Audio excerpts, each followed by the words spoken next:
Hi everyone, it's Cards by Rachel for ScrapDiva Designs. Today we'll be showcasing this shadow box die that I absolutely love, A2 shadow box, and we'll be making a card with it. If you want to shop at scrapdivadesigns.com, be sure to do so. And here you see all her socials, which will be linked in the description box and in the comments, along with all the products used. I got a card base out of a 5¼ by 4, and this die will fit perfectly on that. Here you can see I die cut the biggest die out of some sparkle paper, cut 2 borders and 2 of the detail pieces that you get to add my sentiment. I folded along all the score lines the die creates and adhered by double-sided adhesive on all the flaps. And how it comes together is quite easy actually. All the small tabs will go on those long sides, and all the longer flaps you will put onto your card base. Because I wanted that shine and glimmer paper on the background as well, I did cut that piece in the same size as my card base, and we will be using that as our background today. I thought it would be fun to do like a starry sky card again. It's been a while since I made one, and I thought this die would work perfectly for that. Of course, this A2 shadow box die is very versatile again, so you can do it in any theme you would like, or do it with die cuts, with stamps, whatever you prefer. Today I did stamp and color some images of camera, but only with dice would be fun.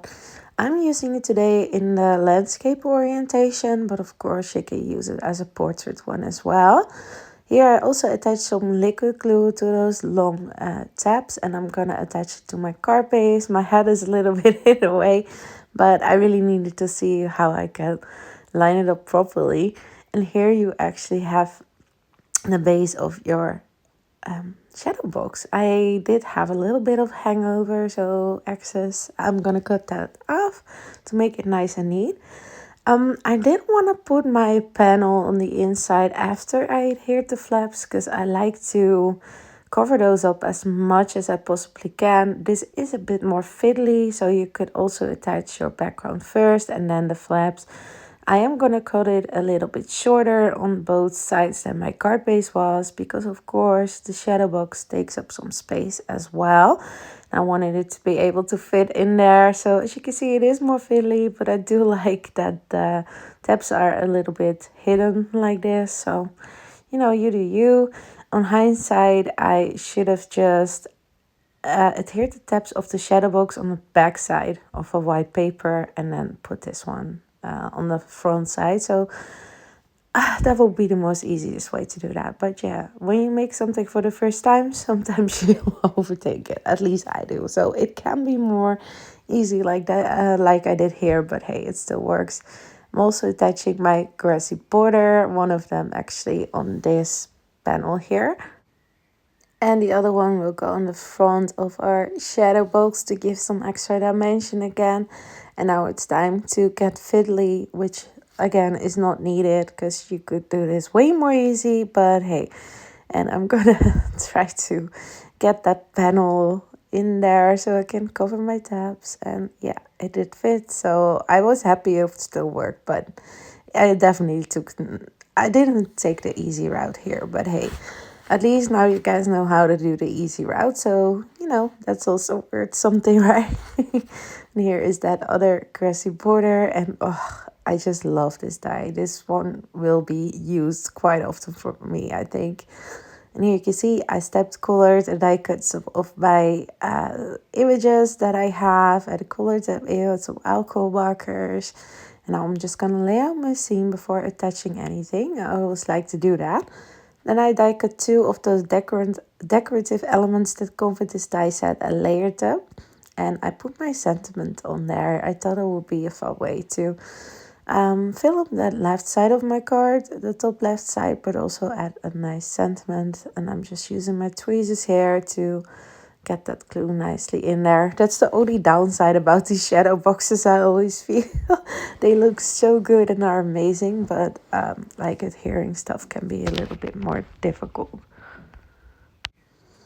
I will definitely be using this one again, you guys. I for sure want to do a portrait one as well. And of course, one with only die cuts. I do love my die cuts. So, yeah, I will definitely be doing that as well.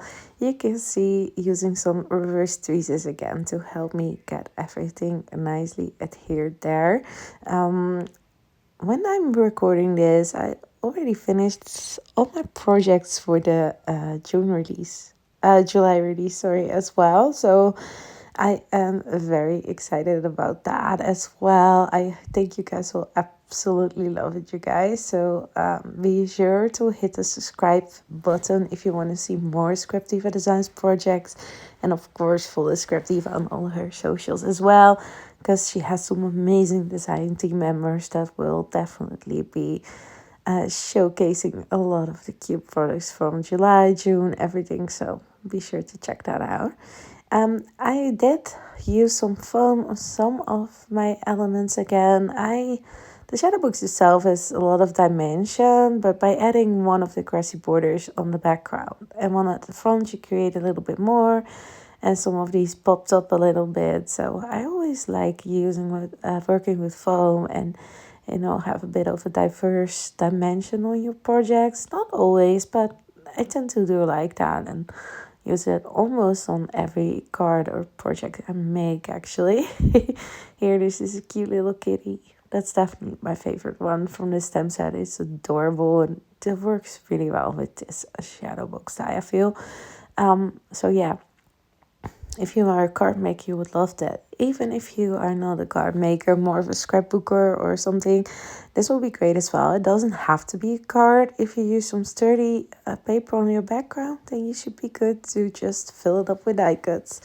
Here you can see a photo and a video of our finished product. Thank you guys for taking the time of watching this video, and be sure to like, subscribe and comment. Have a crafty day. Bye bye.